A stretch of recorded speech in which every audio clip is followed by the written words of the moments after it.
Meski ada himbauan dari PJ Wali Kota Loks Muhammad Imran untuk tidak melaksanakan takbir keliling menyambut Hari Raya Idul Fitri 1444 Hijriah, tapi warga Kota Loks dengan swadaya sendiri tetap melakukan pawai takbir keliling kota, terutama melalui jalan protokol. Sejumlah kendaraan bak terbuka yang dilengkapi pengeras suara melantunkan takbir melewati Masjid Islamic Center yang merupakan masjid kebanggaan warga Kota Loks semuanya. Aparat kepolisian dari Polres Loks semuanya terlihat mengarahkan lalu lintas. Sempat terjadi kemacetan beberapa saat di beberapa titik yang dilewati oleh para peserta takbir keliling, tapi semuanya akhirnya berjalan lancar. Di antara para rombongan peserta takbir terlihat juga Ketua DPRK Loks Ismail Almanaf yang ikut bersama rombongan dengan mengendarai mobil double cabin.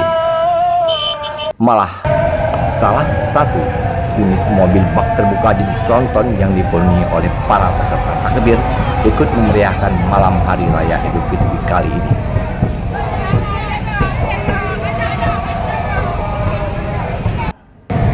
Ketua Komisi A DPRK Kota Loks yang sebelumnya mengatakan akan ikut turun bersama melakukan takbir keliling kepada Puja TV mengatakan bahwa semuanya berjalan lancar.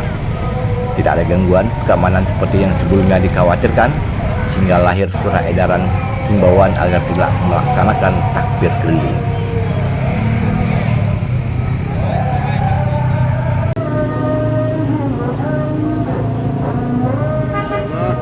Jalan dengan lancar takbir keliling yang ada di Kota Loks. Tidak ada hambatan dan tidak ada gangguan. Alhamdulillah. Semuanya mantap.